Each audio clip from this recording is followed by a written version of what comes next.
ouvindo? Então, realmente foi um grande prazer, né? O nosso retorno aí às reuniões presenciais foi um grande marco. Está sendo um grande marco, né? Na nossa história, como igreja aí do Santa Helena, foi bem bacana. E foi nosso segundo encontro de casais ontem, né? E foi bem marcante ali, algumas coisas que o Ney falou, eu achei bem propícias até à pregação que o Senhor vinha pondo no meu coração. E é bem interessante quando a gente começa a pensar que o nosso relacionamento com o Senhor, ele é um relacionamento baseado numa aliança, baseado principalmente naquilo que diz em Efésios, né, que o Senhor, ele é o esposo e a igreja é a esposa. E, e nós temos esse relacionamento íntimo com o Senhor, essa relação diária, essa relação de amor, né, com o Senhor. E nós somos comparados à esposa. Embora o nosso esposo nos ame, né, porque o Senhor nos ama de uma maneira incondicional, nós temos percebido, e eu olho para a minha própria vida e consigo enxergar que eu, como esposa de Cristo, eu não tenho sido tão fiel assim.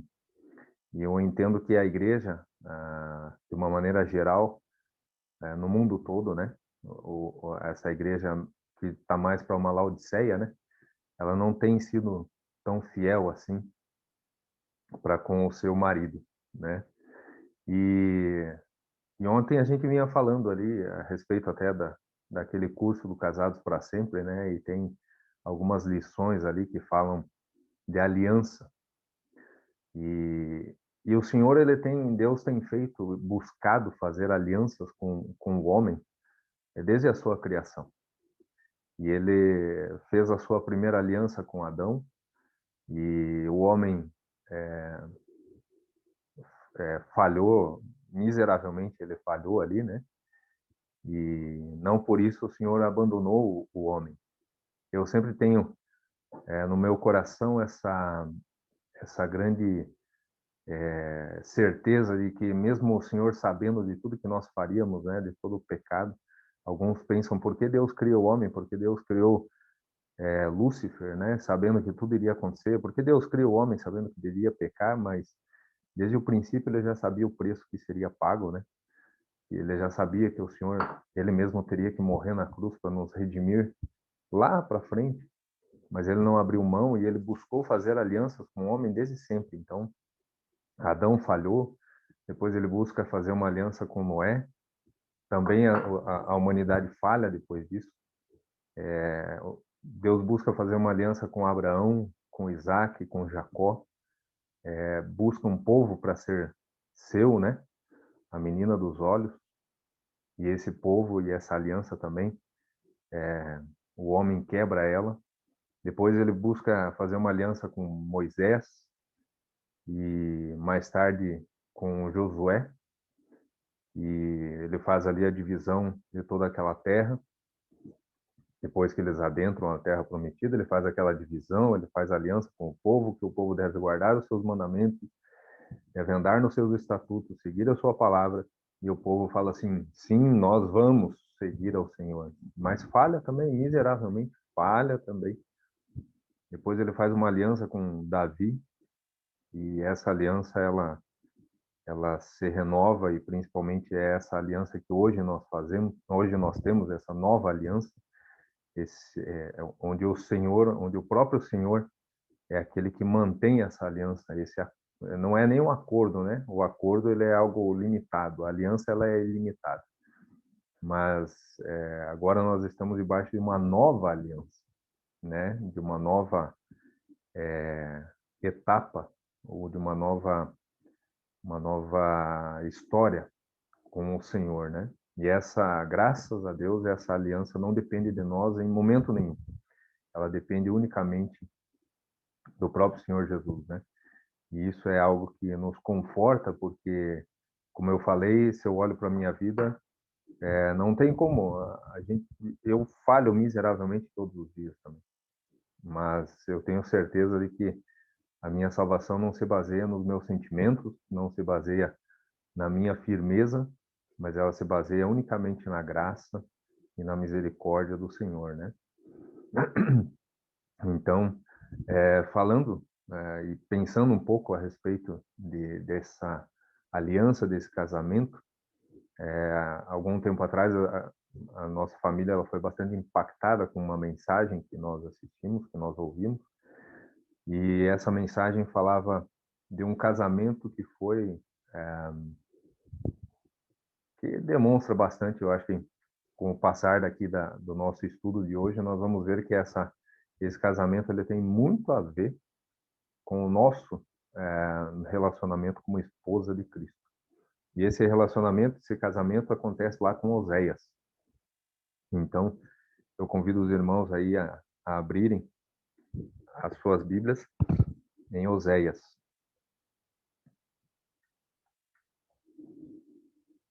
Oséias capítulo 1.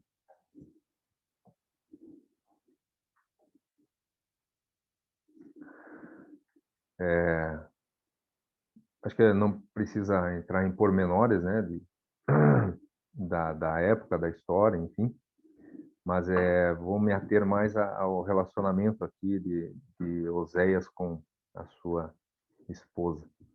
No versículo 2, Deus ele chama Oséias e ele fala assim: quando pela primeira vez falou o Senhor por intermédio de Oséias, então o Senhor lhe disse: vai e tome uma mulher de prostituições e terás filhos de prostituição, porque a terra se prostituiu, desviando-se do Senhor.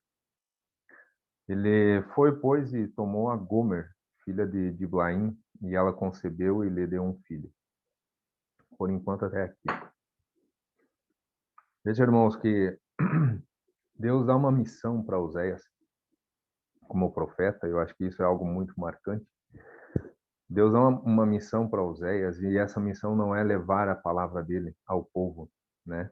Essa missão, ela é viver a palavra de Deus no meio do povo. Isso é algo muito interessante.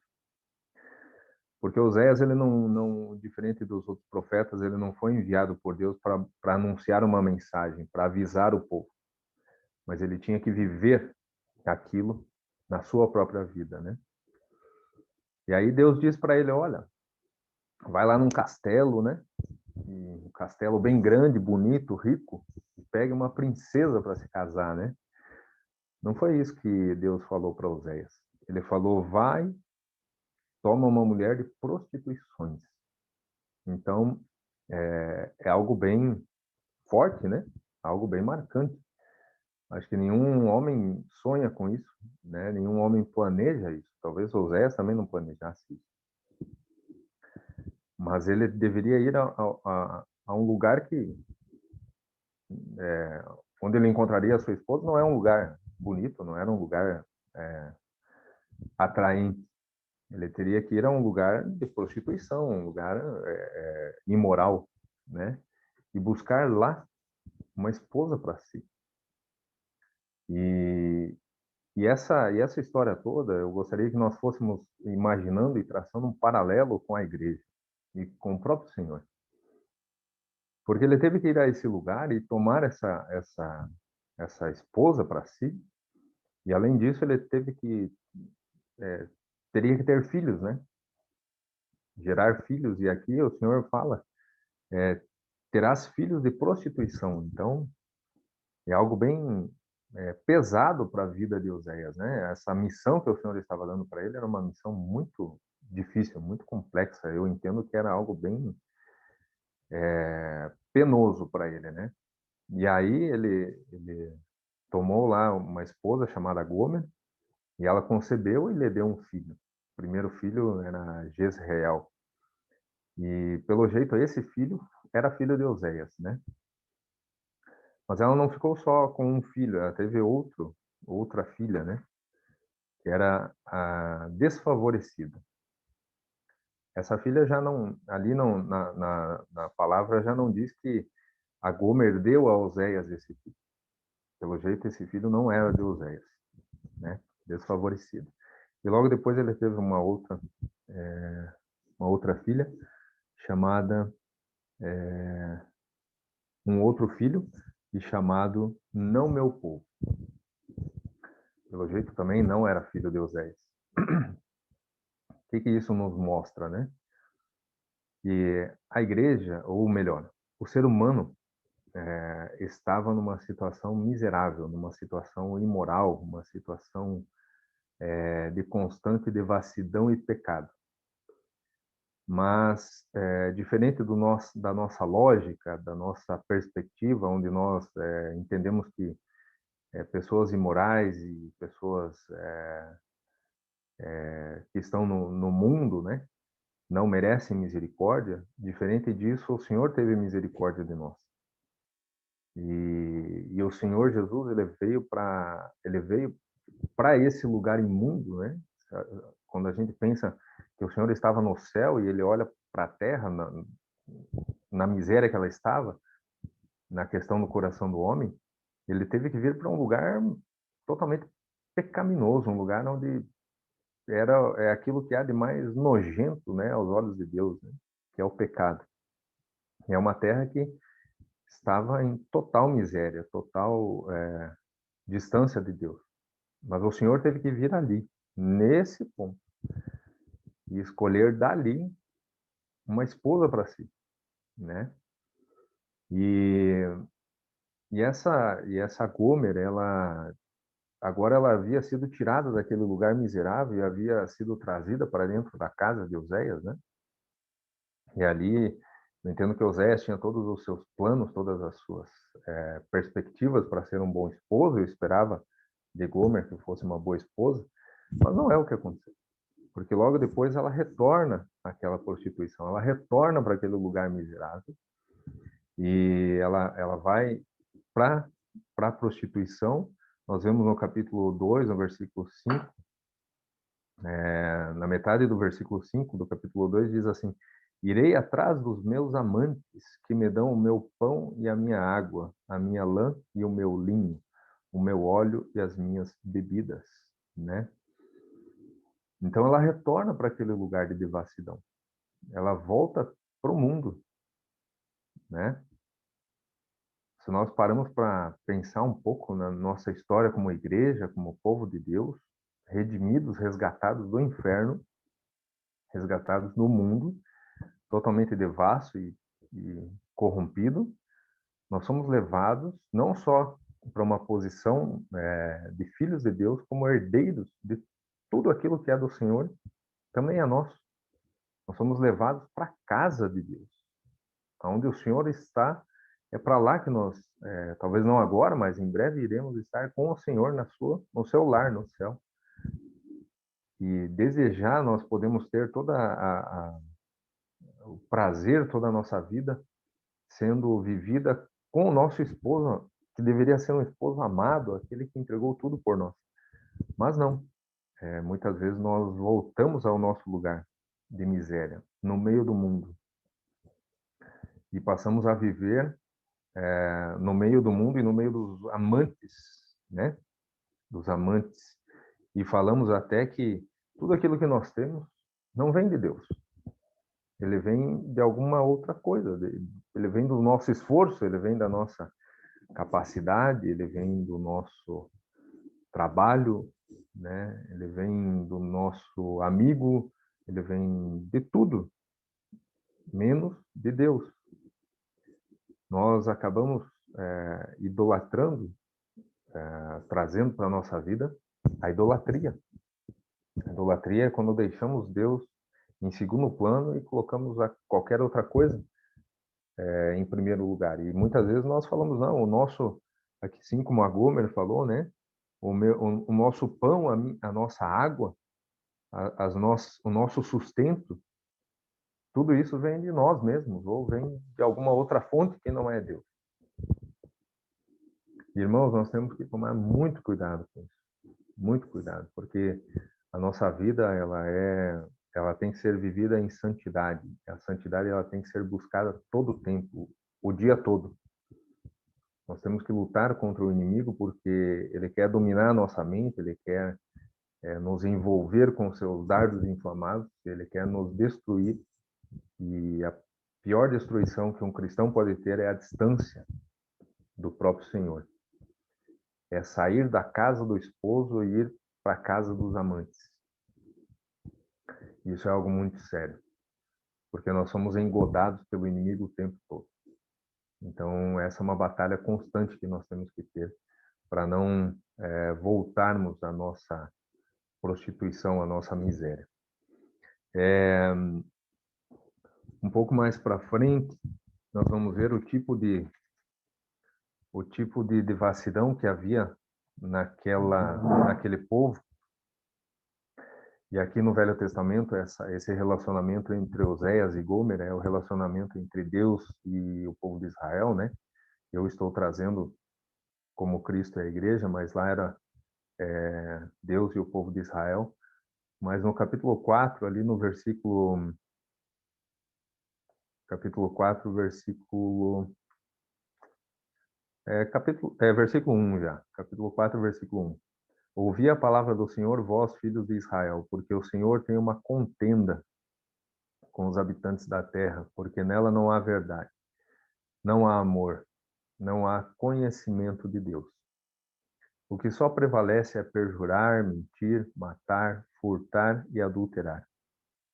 E há arrombamentos e homicídio sobre homicídios. No versículo 6, eu encontro aqui a chave do problema. No versículo 6. O meu povo está sendo destruído porque lhe falta o conhecimento. O meu povo está sendo destruído porque lhe falta o conhecimento. Muito bem. O que nós temos vivido hoje na sociedade, de uma maneira geral, é o que está bem descrito aqui no versículo 2, né? Perjúrias, mentiras, morte, furtos, adultérios, homicídios sobre homicídios. Esse é o mundo.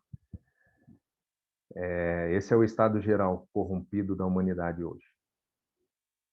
E existem muitos cristãos, muitos, que têm se deleitado e sentido prazer nesse mundo aqui, cheio de mentiras, cheio de contenda, de furtos e homicídios. Isso é muito triste. Por quê? Eu entendo que o versículo 6 é o ponto-chave, porque ele diz que está faltando o conhecimento de Deus.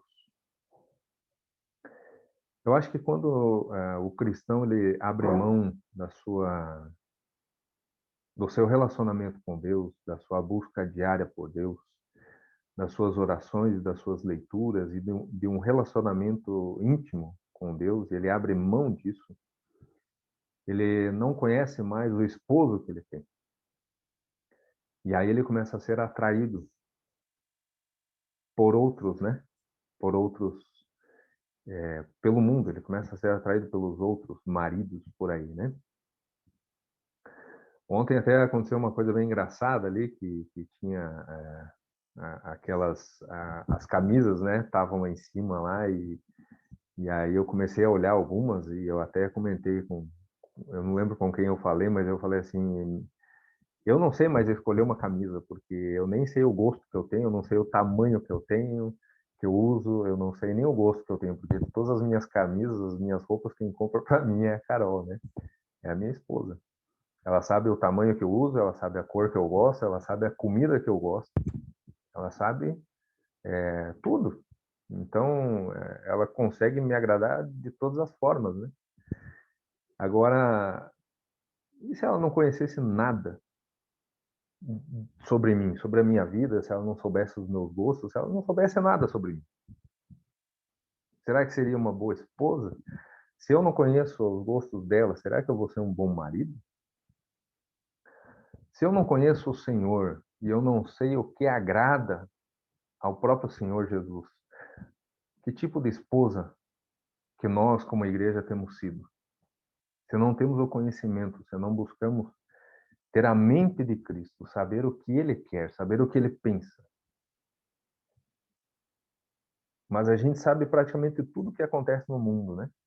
Aparece uma notícia lá, a gente é o primeiro a saber, o primeiro a comentar, a gente sabe todas as coisas que acontecem, tanto na mídia, nas redes sociais, a gente sabe da política, a gente sabe das novelas, a gente sabe dos esportes, a gente sabe de tudo, menos do Senhor. Então a gente tem devotado a nossa vida para o mundo, para os amantes, mas a gente não se volta para buscar conhecer o nosso esposo. E eu acho que é por aí que começa a grande falência de um cristão, né?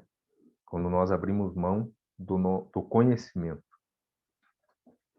Agora você veja, voltando um pouquinho para o capítulo 3, voltando um capítulo aí, você vai ver que Deus dá uma nova missão para Oséias. Uma nova missão. E ele fala assim, vai outra vez, no versículo 1, vai outra vez, ama uma mulher, amada do seu amigo e adúltera, assim como o Senhor ama os filhos de Israel, embora eles olhem para outros deuses e amem bolos de passas. Comprei-a, pois, para mim por 15 peças de prata e um homer e meio de cevada. E lhe disse, tu esperarás por mim muitos dias. Não te prostituirás, nem serás de outro homem, e assim também eu esperarei por ti. Olha que coisa interessante. Olha se isso daqui não é misericórdia, não é amor, não é graça, não é bondade. Olha que coisa grandiosa. Oséias teve que resgatar a sua esposa. Ela já estava com outro homem. Mas ele comprou ela de volta, né? Ele não deixou ela abandonada, ele não deixou ela lá na miséria, na prostituição, porque os amantes, com certeza, eles não cuidaram muito bem da Gomer, não, né? Eu acho que ela foi bem judiada, bem espancada, bem destruída. Mas agora Oséias tem uma nova missão, que é resgatar ela para si de volta. E ele não só a resgata, como ele a compra.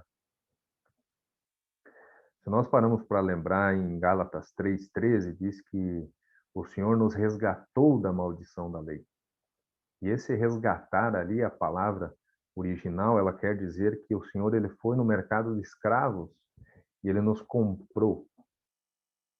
Ele nos comprou para nunca mais voltarmos para lá. Mas ele nos comprou não mais para sermos escravos do mundo, mas Paulo diz que nós somos comprados para sermos libertos do Senhor, né? Agora sim, o Senhor nos compra da escravidão, ele nos compra de toda aquela desgraça, ruína, onde nós nos afundamos. Ele nos compra para nos amar. Ele nos compra para nos redimir, para nos dar algo novo. Não para sermos seus escravos obrigados, né? Nós somos chamados para sermos livres nele. Mas então o que nos move a servi-lo? Se não é o amor, não é? Nós somos constrangidos pelo amor dele por nós. Isso nos constrange. Não só a amarmos a ele novamente, como também levarmos o seu amor para os outros. E veja que Oséias, então, ele tem que comprar essa sua esposa de volta, mas não para trazer juízo sobre ela. Se a gente pensa lá naquela mulher que foi pega em adultério, né, e foi trazida aos pés do Senhor, e ali os fariseus estavam querendo que o Senhor desse a palavra de ordem para que ela fosse morta, né, pela lei de Moisés, ela deveria ser apedrejada. E o Senhor fala assim, não, quem quem não tiver pecado, que comece a tirar a primeira pedra, né?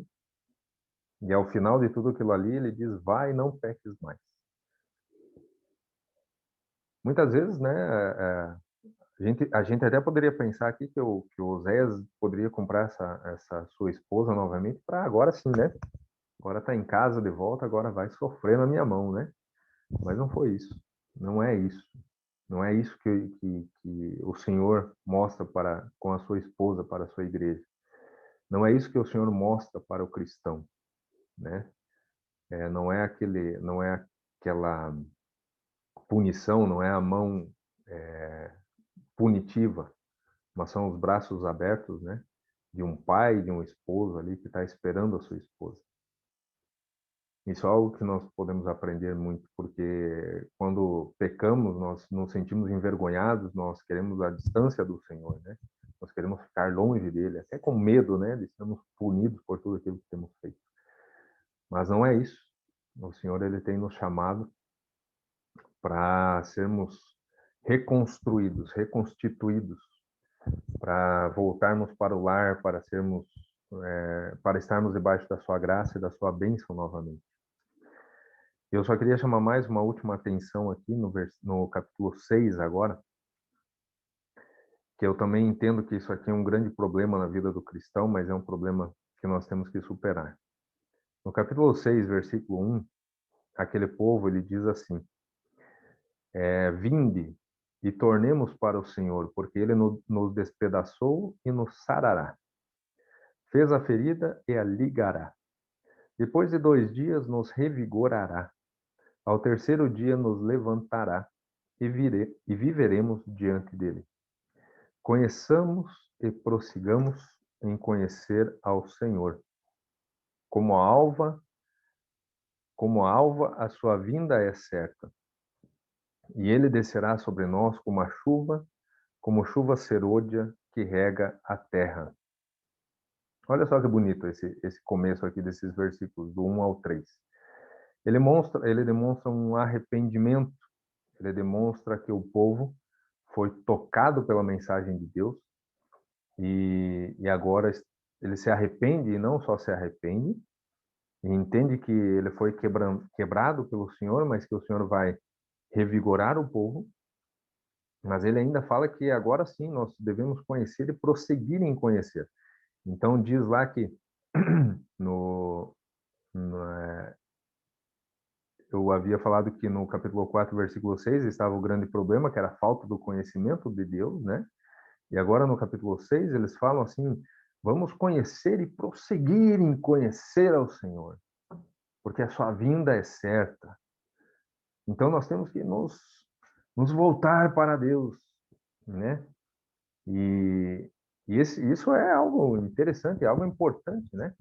Quando o cristão que está lá destruído, está lá no mundo, no pecado, e ele toma uma decisão, ele fala assim, pô, eu preciso voltar, eu tenho que voltar para as Escrituras, eu tenho que voltar a uma vida séria com o Senhor, eu tenho que levar a minha vida cristã a sério, e aí escuta a mensagem num domingo, aí a segunda-feira começa bem, a terça-feira vai bem, a quarta-feira vai mais ou menos, quinta-feira já não está indo muito legal mais, e a sexta-feira já desbancou e já está na miséria de volta, porque no capítulo 6, versículo 4, continuando aqui, depois que ele fala assim, vamos conhecer e prosseguir em conhecer o Senhor, aí Deus fala assim, o que eu vou fazer com você, Efraim?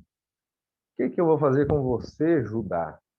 Né? Então, deixa eu parafrasear isso. O que eu vou fazer com você, Daniel? O que eu vou fazer com você, igreja? Porque o teu amor é como nuvem da manhã, é como o orvalho da madrugada, que cedo passa. No versículo 6, ele fala assim, pois misericórdia quero, não quero sacrifícios, e o conhecimento de Deus mais do que holocaustos. Mas eles transgrediram a aliança como Adão. O versículo 4, Deus está falando assim, muito bem, vocês se arrependeram, maravilha, só que Deus olha o coração. E ele fala assim, o que eu vou fazer com você, Efraim? O que eu vou fazer com você, Judá?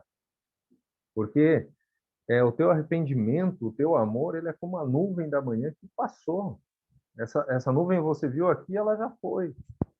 Sabe aquele arrependimento superficial, aquela coisa, um sentimento de culpa, mas não é arrependimento? Então, muitas vezes o cristão ele fica patinando nessa história de recomeçar e recomeçar e recomeçar. Ele reconhece o pecado e quer recomeçar, mas não tem um arrependimento, não tem uma vida séria. E aí ele fica como a nuvem da manhã, que ama o Senhor de manhã e à tarde já foi. Isso é algo muito complicado. Isso é algo muito, infelizmente, é algo muito não sei se dá para dizer normal, mas é algo que acontece muitas vezes e constantemente na vida, não só do cristão, mas na igreja de uma maneira geral. Eu acho que o que nos falta, irmãos, e com isso eu já vou caminhando para terminar, eu acho que o que nos falta é primeiro o conhecimento de Deus e conhecer o amor que Ele tem por nós e nos lembrarmos desse amor a todo tempo. Depois o que nos falta talvez sejam as nossas entregas ao Senhor. Mas são entregas plenas, entregas totais, sem, sem lugares escuros na nossa vida. Eu sempre uso essa, essa figura, né, de que o Senhor entra na nossa casa, nós convidamos Ele, né, para vir em nossa casa, tomar um chá, e aí ele quer entrar exatamente naquele quarto da bagunça, né, e é nesse quarto da bagunça que ele não pode entrar. Mas ao invés de nós abrirmos a porta do quarto da bagunça e deixarmos ele organizar aquilo, a gente mantém aquilo bem fechado e manda o Senhor embora, né? Então não há um arrependimento, existe um sentimento de culpa. A gente sabe que tem um lugar ali, mas esse lugar não tem como abrir. E então nos falta entrega e falta entregas diárias. Levar o nosso pensamento cativo à presença de Deus. Levar as nossas palavras cativas na presença de Deus. Consagrar os nossos membros e a nossa vida toda no altar de Deus. E falar, Senhor, é você que manda agora. É você que vai dominar a minha vida. É você que vai, como esposo, é você que vai ser o cabeça da minha vida. É isso que muitas vezes nos falta, irmãos. E nós precisamos tomar, de uma vez por todas, a decisão, né? Porque a vida cristã é uma vida de decisões, uma vida de atitude. Nos falta tomar a decisão de abrirmos tudo na nossa vida. Tudo. A parte financeira, a parte de relacionamentos, o nosso trabalho, as nossas amizades. Tudo deve estar aberto na mesa. O esposo tem que saber o que a esposa pensa. E a esposa tem que saber o que o esposo pensa. Enfim, tem que ser as duas coisas. Tem que ser um relacionamento aberto. E também precisamos ter confiança no Senhor. Não podemos, na primeira dificuldade, na primeira tribulação, abrirmos mão da nossa fé e pensarmos que os nossos braços vão conseguir nos conduzir até o destino final. Eu não sei se os irmãos estiveram, não sei se o irmão Eduardo, quando ele esteve aqui, se ele falou nas duas reuniões, né? O que eu quero reproduzir agora. Eu estava na segunda reunião da ceia e o irmão Eduardo ele fez uma mensagem rápida ali que tocou muito a minha vida e naquela mensagem ela me abriu os olhos para algo que eu gostaria de dividir com os irmãos ali. Ele falou que nós cantamos aquele hino, né, do mar revolto, né, e ele lembra ali da história dos discípulos. E os próprios discípulos, agora aproveitando, quero abrir um leque aqui, mas os próprios discípulos, se você for olhar a vida deles, todos os discípulos, eles fizeram uma entrega total, né? O Senhor ele foi passando, chamando um por um, e eles iam largando tudo. Largavam tudo para seguir ao Senhor, né? Isso foi com Pedro, foi com André, foi com Tiago, foi com Paulo, foi com todos. E eles levaram a sua vida tão a sério que eles morreram por Cristo. Pois bem, naquela ocasião em que houve aquela tempestade no mar revolto, o Senhor estava dormindo, né? E aí o irmão Eduardo ele falou assim, e é aí que foi bem chocante. Ele falou assim: os discípulos erraram quando eles foram acordar o Senhor. Os discípulos erraram quando foram acordar o Senhor. E aí eu ouvi o irmão Eduardo falando aquilo, eu falei, hã? Como assim eles erraram? É o que eu faria. Eu sairia correndo para ir acordar ele. Ele queria resolver aquele problema. Mas ele falou assim: os discípulos erraram. O certo deveria ter sido que eles pegassem os seus travesseiros e fossem deitar do lado do Senhor. Não é? Não é interessante isso? Porque as tribulações elas vão vir. As dificuldades, elas vão vir.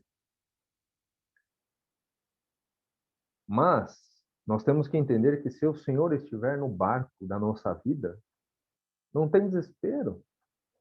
Eles falam assim: você não, Senhor, você não está prestando atenção aqui, a gente vai morrer.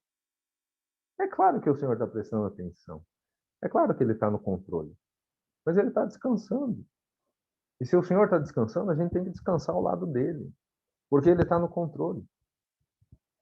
Então, essa mensagem foi muito marcante, foi muito chocante na minha vida ali naquela reunião, e eu pensei muito nela. Eu gostaria até que os irmãos levassem isso para si, para lembrarem sempre disso, quando estivermos passando por tribulações ou quando o mundo estiver nos chamando para fora, para nos prostituirmos com idolatria, com imoralidade, quando o inimigo estiver nos tratando a nossa mente para que a gente esqueça do Senhor, para que a gente esqueça de Deus, para que a gente esqueça do nosso esposo, para que a gente esqueça do preço que foi pago pelas nossas vidas, ou quando as tribulações de fora vêm sobre a nossa vida, vamos nos ajoelhar e vamos descansar aos pés de Cristo.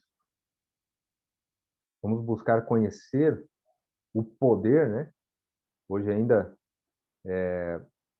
o irmão Heitor ele falou a respeito da oração ali de Neemias. Ele começa a sua oração não se lamentando, não pedindo. Ele começa adorando o Senhor e falando: Senhor, né? Ele exalta a grandiosidade de Deus. E é isso que nós temos que fazer, é entender o quão grande é Deus e o quão pequenos nós somos. Nós não podemos fazer nada a não ser pegarmos o nosso travesseirinho, né, e deitarmos ao lado dos senhores e confiar de que a tribulação vai passar.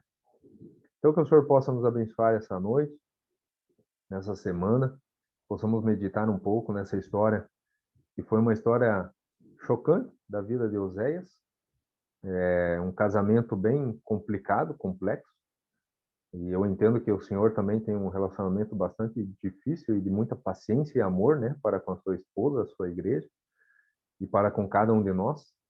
Mas vamos buscar um pouquinho mais fazer as nossas vidas agradáveis ao Senhor, sermos esposas fiéis, uma igreja fiel, dependente do Senhor, né?